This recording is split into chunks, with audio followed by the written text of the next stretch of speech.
नमस्कार। Rural voice के खास कार्यक्रम रूरल वॉइस एक्सप्लेनर में आपका स्वागत है। मैं हूं हरवीर सिंह और आज हम बात करेंगे राजनीति की और किसानों के वोट की।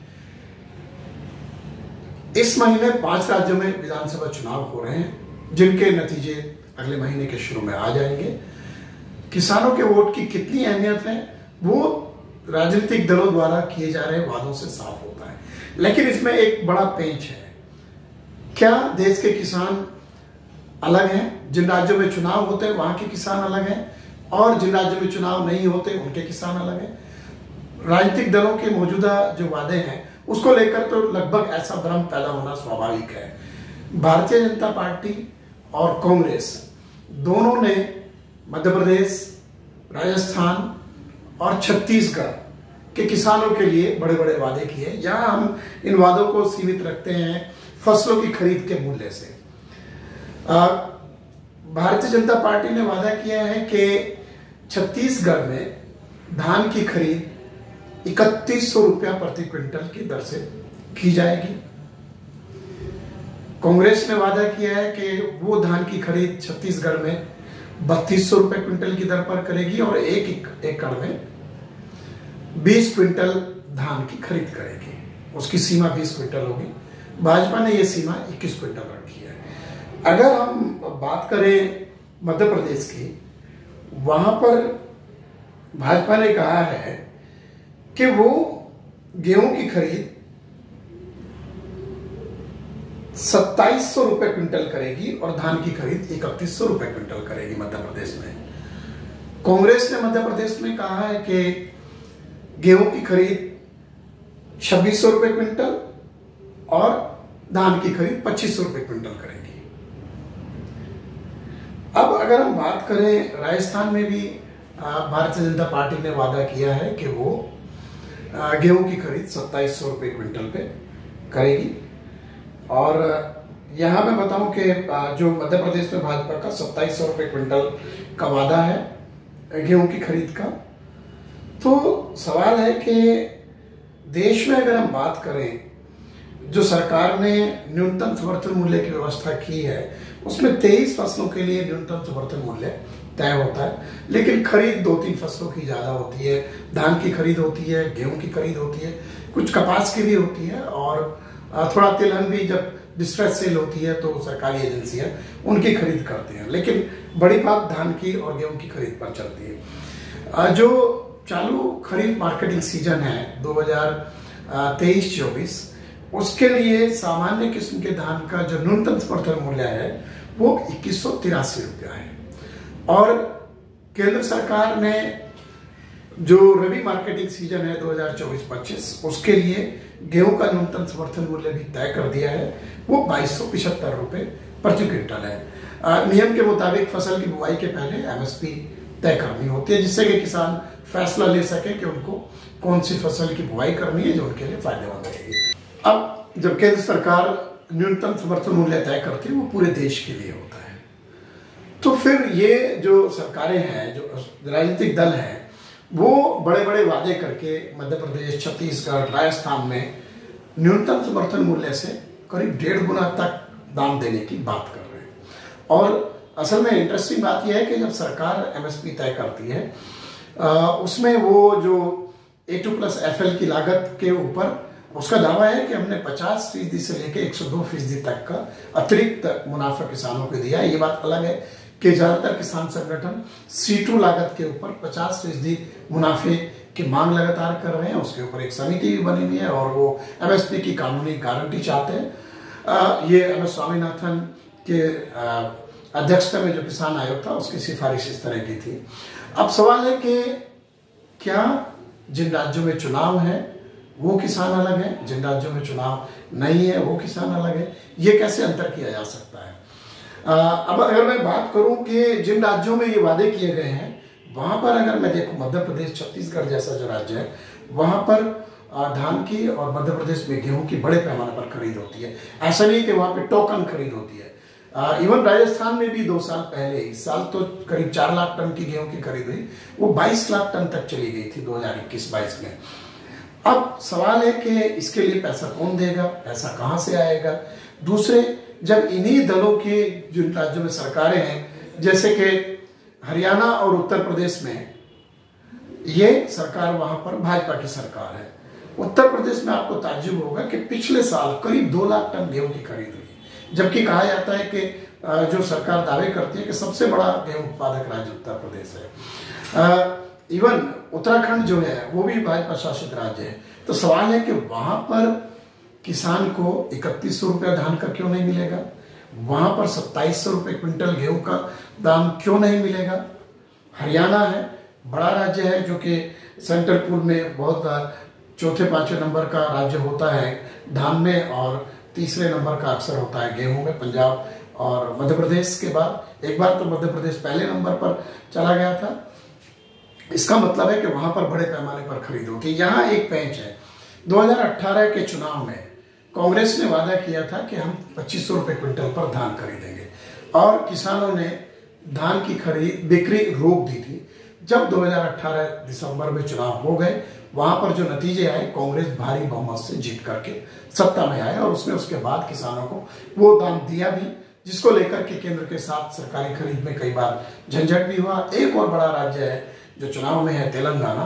तेलंगाना धान की सरकारी खरीद में पंजाब के बाद दूसरे नंबर पर है, और वहां पर भी जब से सिंचाई की सुविधाएं बढ़ी हैं, बड़े पैमाने पर धान का उत्पादन शुरू हुआ और सरकारी खरीद हुई। अगर आपको याद हो, पिछले साल तेलंगाना के मुख्यमंत्री को धान की सरकारी खरीद केंद्र पूल में कराने के लिए दिल्ली में धरना देना पड़ा था। छत्तीसगढ़ की मैं बात करूं, जब 2018 के चुनाव के पहले 2017-18 में जो वहां पर धान की खरीद थी, उसके मुकाबले पिछले साल 2022-23 के सीजन में धान की खरीद 40 लाख टन बढ़ गई है। यानी कि अगर किसान को आमदनी का मौका है तो उस फसल के ऊपर जाता है। कुछ आंकड़े मैं आपको बताता हूं, जैसे उत्तर प्रदेश में पिछले साल 65.5 लाख टन धान की खरीद हुई थी। हालांकि गेहूं की खरीद इस सीजन में, रबी मार्केटिंग सीजन 2023-24 में 2.2 लाख टन पर अटक गई थी। हरियाणा में 59.36 लाख टन धान की खरीद हुई थी, और हरियाणा में गेहूं की खरीद 63.17 लाख टन रही थी, लेकिन 2021-22 में यह 84.93 लाख टन हो गई थी। और पंजाब में तो आपको पता है कि पंजाब तो सबसे ज्यादा सेंट्रल पूल में कंट्रीब्यूट करता है धान और गेहूं में। पिछले साल वहां पर 182.11 लाख टन धान की खरीद हुई थी। जैसे मैंने तेलंगाना का जिक्र किया, वहां पर पिछले साल 131.86 लाख टन धान की खरीद हुई थी। और मध्य प्रदेश का एक आंकड़ा मैं आपको बताऊं कि मध्य प्रदेश में पिछले साल धान की जो खरीद थी वो रही थी 46.30 लाख टन, और गेहूं की खरीद रही थी 70.97 लाख टन। अगर पिछला साल और 2 साल सामान्य नहीं रहे गेहूं की खरीद में, 2021-22 में वहां 128 लाख टन गेहूं की खरीद हुई थी। अब बड़ा सवाल ये आता है कि अगर देश के किसान समान हैं, उनकी लागत बराबर है, उनकी आमदनी बेहतर होनी चाहिए, तो सारे राज्यों में एक तरीके का दाम क्यों नहीं होना चाहिए। और सबसे दिलचस्प बात है कि जब एक ही पार्टी अलग अलग राज्यों में सरकार चलाती है या सरकार बनाने के लिए किसानों के वोट लेने के लिए दावा करती है ज्यादा दाम देने का, फिर वो उस राज्य में दाम क्यों नहीं देती जहां पर उसकी सरकार है। तो ये एक संयोग है, लेकिन ये बड़ा स्पष्ट बात है कि किसानों के वोट इस चुनाव में बहुत अहम है। वो तेलंगाना हो, वो मध्य प्रदेश हो, वो छत्तीसगढ़ हो, वो राजस्थान हो। इसीलिए कांग्रेस 2 लाख तक का कर्ज माफी का वादा कर रही है। भाजपा प्रधानमंत्री किसान सम्मान निधि के तर्ज पर उसको दोगुना करके 12,000 करने की बात कर रही है मध्य प्रदेश और छत्तीसगढ़ में। यानी कि कोई भी पार्टी किसानों को लुभाने में कोई कमी इस वक्त तो नहीं छोड़ रही है। एक और यहाँ पर बात है कि 2014 के पहले मध्य प्रदेश और छत्तीसगढ़ में भाजपा की जो सरकारें थी वो गेहूं और धान की खरीद पर किसानों को बोनस देती थी। लेकिन जब केंद्र में मौजूदा जो भाजपा की पहली सरकार आई, उसमें राज्यों को निर्देश दिया गया कि कोई भी राज्य अगर किसानों को गेहूं और धान की सरकारी खरीद पर बोनस देगा तो उसके ये बोझ उसको वहन करना होगा, और केंद्र सरकार केंद्रीय पूल में उस राज्य को नहीं लेगी। नतीजा दोनों राज्यों ने बोनस देना बंद कर दिया और उसका राजनीतिक खामियाजा बीजेपी को छत्तीसगढ़ में भुगतना पड़ा। और आपको याद होगा 2018 में मध्य प्रदेश में भी भाजपा चुनाव हार गई थी और सरकार जो अभी है वो बाद में बनी थी। तो इसका मतलब ये है कि किसानों को फसल का ज़्यादा दाम देने का जो वादा है वो उनको प्रभावित करने का एक बड़ा ही सटीक उपाय है। अब हमें देखना पड़ेगा कि ये जो 5 राज्य हैं उनमें अगर हम मिजोरम को छोड़े बाकी जो 4 राज्य हैं वहाँ पर किसानों की तादाद बड़े स्तर पर है, उनका वोट काफ़ी महत्वपूर्ण है। अब इन राजनीतिक दलों ने, खास तौर से मैं बात कर रहा हूँ भाजपा और कांग्रेस की, हालांकि तेलंगाना में जो बीआरएस है वो भी किसानों की बड़ी हितैषी पार्टी का दावा करती है। उसने रायतु बंधु जैसी योजना में किसानों को 5,000 रुपये पर एकड़ पर सीजन दिया है और सिंचाई सुविधाएं दी हैं और उनके सरकारी खरीद जो है धान की बड़े पैमाने पर की है। तो ये तमाम सारी पार्टियां किसानों को ये साबित करना चाहती है कि उनकी सबसे ज़्यादा हितैषी है। अब ये वादे कितने काम आएंगे जब 3 दिसंबर को चुनावी नतीजे हमारे सामने आएंगे, वो उसमें साबित हो जाएगा कि किसानों ने किस पार्टी के वादे के ऊपर ज़्यादा भरोसा किया। लेकिन ये बात भी सही है कि ये बात यहाँ पर ही नहीं रुकेगी। अगले साल हरियाणा में चुनाव होंगे तो हरियाणा का किसान भी उम्मीद करेगा कि उसको 3100 रुपया धान और 2700 रुपया गेहूं का दाम मिले।